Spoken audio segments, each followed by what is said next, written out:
me with your rhythm stick. Hit me, hit me. J'adore, ich liebe dich. Hit me, hit me, hit me. Yes, and that is one of John's favourite pieces of music. I love a bit of injury. As it's time for us to talk a little bit of hockey with Kookaburras' Fergus Kavanagh. Fergus, welcome to the show. Thanks very much for having me.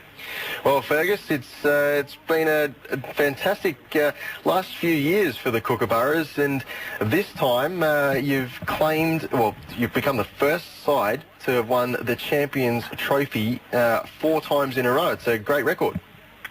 It's a pretty prestigious tournament after sort of the Olympics and the World Cup. The trophy, the top world if you're a team.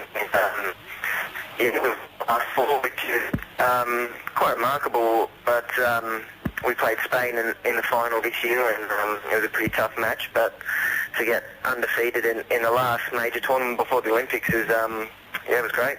And you're live on TV, well, not quite live, but you made it to TV here in Australia too, Fergus. We got to watch all of your games anyway.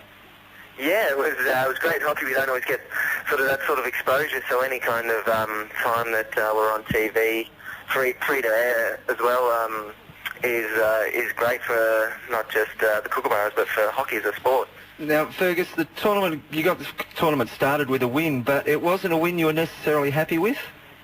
Yeah, our first game we played Spain, who are pretty tough opposition, and we didn't play very well, to be honest, and our defence was a bit leaky, and attacking-wise we were a bit lucky to get away with the win, really, and we improved from then on, but that first game wasn't too good.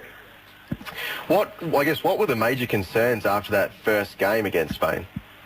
Probably just, a fair bit of what was our defence. We were giving them opportunities, and quite easy opportunities. Just their ability to penetrate our circle and get shots, and then also combined with our lack of penetration into their attack. And we created some opportunities, and we were quite good at finishing them, but just the lack of quality attacking options that we had.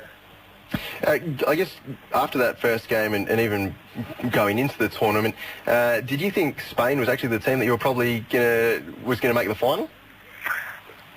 Probably not, no. I was probably thinking maybe Germany or maybe a surprise deal being hometown, but we've always had really tough games against Spain, and we played them twice, obviously, in the first and final. Might just have to get you to turn around a bit there, Fergus. You're dropping in and out a bit with the mobile there.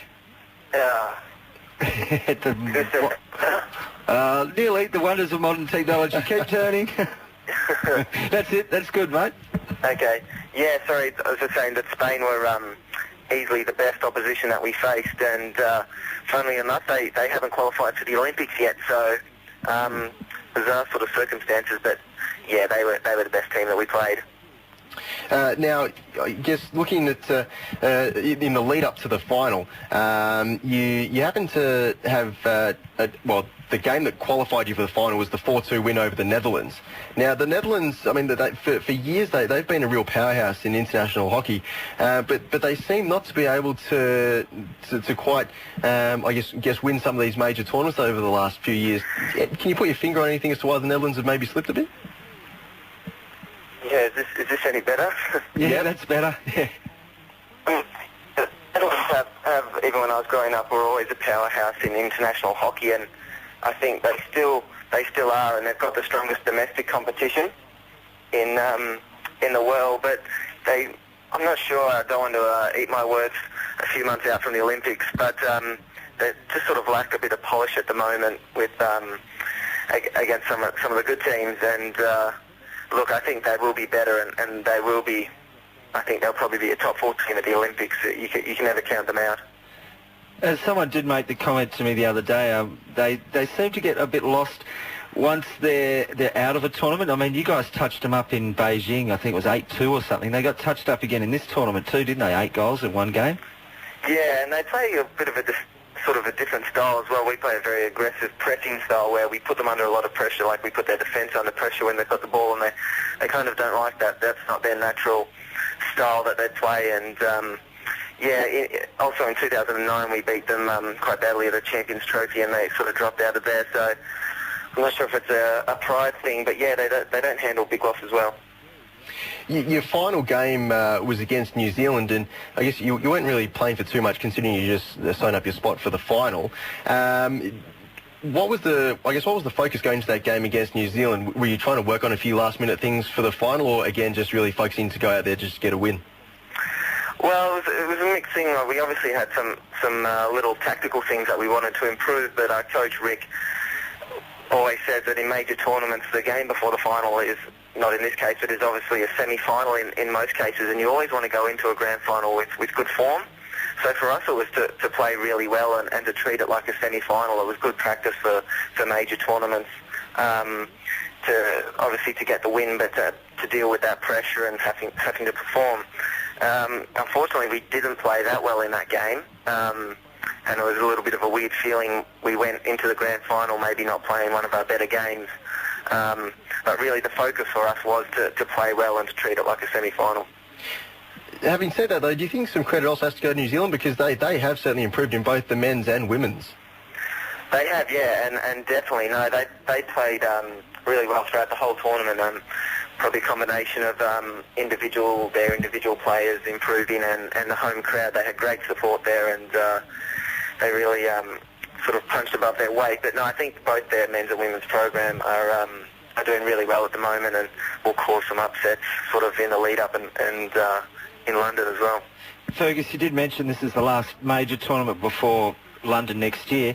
When you're going into these games and you're thinking about, what little tactics you'll try, how much do you hold back with the idea that you don't want to give too much away with the Olympics around the corner? Yeah, I think it's a tricky one. We did hold some things back, especially maybe on set plays like penalty short corners. We didn't want to show too much.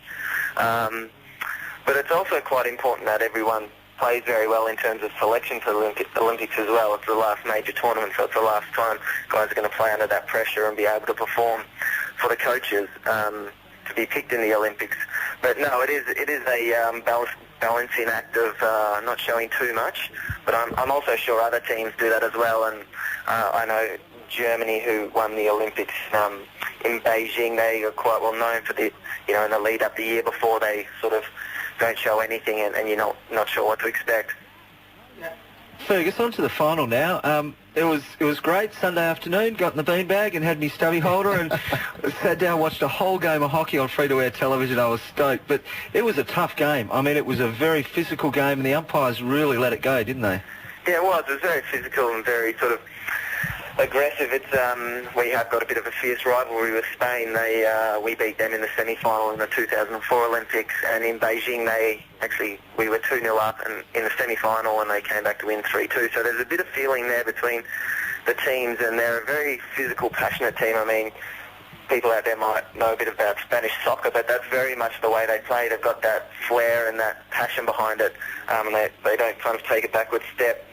But it was easily one of the toughest games I've played for a while, and very defensive game of hockey. Probably not, although you got to watch your first game of hockey, probably wasn't the prettiest game of hockey to watch. It was not too many attacking opportunities, really defensive, and played probably in the midfield. But they're the games that you kind of want to win and need to win to boost up the morale and know that you can win those tough, hard-fought games. Now, are the Spanish a bit biomechanically different than the Australian players? Because I noticed when you push them in the chest, they grab their head. Yeah, we also noticed that as well. Yeah. No, I think, when we push them around, maybe, they get headaches or something, but they don't like when you get too physical with them. But they can give it out, though. Yeah, I was about to say, they don't mind giving it out themselves. Has anything ever, I guess, been spoken of from the International Federation in regards to trying to keep that out of the game, the acting? No, not really. In general, it's not a big issue for hockey, and sort of at major tournaments, it doesn't really come up too much. But for instance, in that game, there were a few incidents that does, and we have video referral in our game, so if it happens at a crucial point where it might deny a goal or a goal might be scored, we can go back to the video umpire to have a look. But after the game, sometimes the tournament directors might have a word to the coaches about what's happening on field with the sort of physicality of the game. But obviously from Australia, with a lot of the guys loving Aussie rules, we kind of love that kind of side of it. Now, there's one guy I would like to talk to you about, Fergus, and that's Jamie Dwyer, named for the 5th time as the World Player of the Year. And I was thinking after the game that if he'd been named 5-time Brownlow medalist or 5-time World Surfing Champion or 5-time whatever, people would be hailing him as one of the great Australian sportsmen. Yeah, I think he is obviously one of the greatest Australian sportsmen, and obviously I'm biased from the sport, but he is. He's consistently every year plays at a top level, at the international level, and he's a match winner. He only played a handful of games this year. He came back from a major knee injury, but he got the leading goal scorer at the tournament with 7 goals, which is they were all field goals instead of penalty corner goals, which is quite rare. He goes and plays in Holland for quite a period of the year, and he's quite well known in Holland. He's got a big following. But no, he hit the winning goal for the Kookaburras in the 2004 Athens Olympics to win gold medal. So his list of achievements is extraordinary, and he's an absolute match winner for the Kookaburras. And no, I rate him up there with some of the best sportsmen in Australia. Now, you picked up another individual award too, the Young Player of the Year, is that right? Yeah, one of our young guys, Matthew Swan from Queensland, picked up the Young World Player of the Year, which was also great for the Kookaburras. And Matthew, he's been over in Perth now in the AIS environment for 2 years, and a lively defender. If anyone watches him, they'll know him. He wears the yellow headband. He's quite a small guy. Often people think he's the mascot for the team, but he had a great tournament as well, and we're expecting big things from Swanee. Did you take the opportunity to celebrate fairly well over there in Auckland after the win? We did, yeah. We've got a bit of a break now before we get back to our Olympic training schedule. Starts up on the 18th of January, so we've got a few weeks off, and we did have time to celebrate 4 in a row. Some of us I've been lucky enough to play in all 4 of those games, and then there's some guys that have played 2 and 3. And to make history, it was a big deal for us. So yeah, we celebrated and took a bit of time to soak it in. Is that the last couple of beers you might be having for a few months? It will be, I'll say. Well, Christmas and New Year. Over the Christmas period, yeah, we might be able to have a few, but no, we'll knuckle down in the New Year to look towards London. Really, the success we've had over the last few years with Commonwealth Games and the Champions Trophy and World Cup are great, but really our success over this 4-year period will only be determined by how we go in London, and we kind of realise that, and we have a lot of work to do before August, so yeah, we'll be knuckling down in the new year.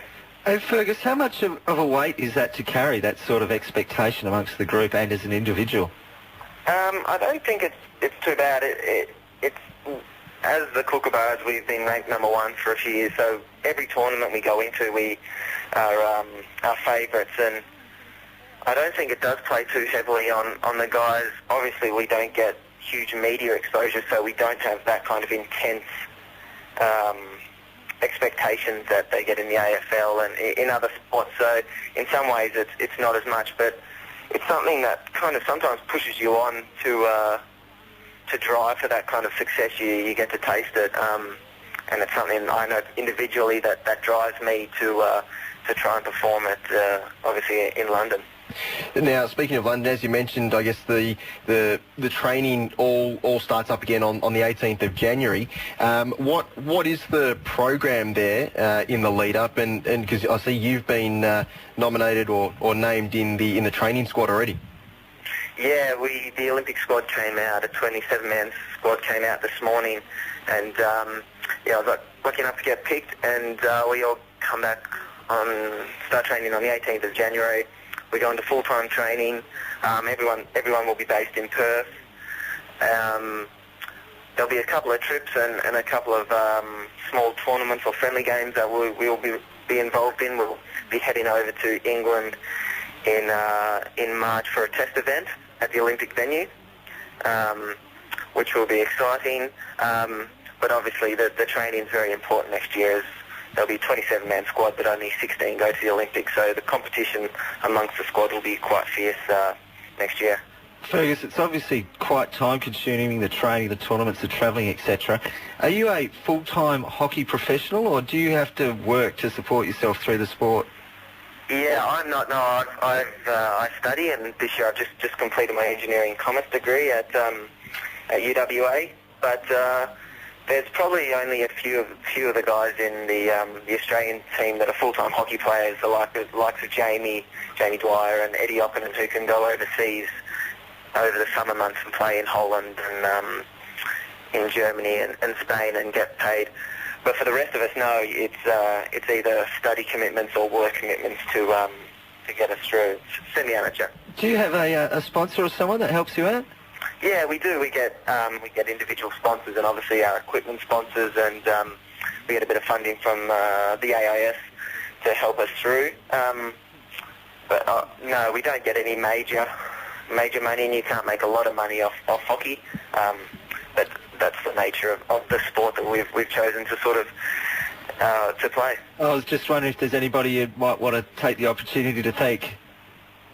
Oh yeah, obviously I'd like to thank my sponsors, Griffin, who are great supporters of me, and also UWA, my university, who helped me through my studies and who've helped me over the years. Now, Fergus, before we let you go, obviously you're competing against those 26 other players in that training squad, but I believe there's also a development squad that will be training with the Olympic squad as well. Will any of those development players actually get the chance to push for selection in the Olympics as well, or are they just there for the experience? No, they will definitely be there to push for selection for the Olympics. Rick Ellsworth, obviously our coach, is very keen about inter-squad competition and bringing the best out of guys, but he's also very big about picking the guys who are playing the best at the time of tournaments. Selection goes very much on current form and how you're playing, so they'll be training with us, and if they're impressing and playing well and doing all the right kind of things, I imagine he'll have no hesitation bumping them up into the Olympic squad and pick them in the Olympics if they're playing well. And obviously injury plays a part as well. In our last Olympic campaign, 2 or 3 guys got injured throughout the lead up to the Olympics, so those opportunities do arise, and yeah, as I say, Rick will pick the best team that are playing at the moment, so I wouldn't doubt that 1 or 2 of those get through into the Olympic squad. I was going to say, some good insurance for any injuries though, because it looks like a very deep, strong squad, so you've got your work cut out for you. Yeah, absolutely. Well, Fergus, it's been a pleasure talking to you, and again, congratulations to yourself and all the other members of the Champions Trophy winning team. Enjoy the Christmas New Year break, and best of luck to hopefully make it to London. Thank you very much. Yeah, thanks for having me. Thanks, Fergus. Cheers.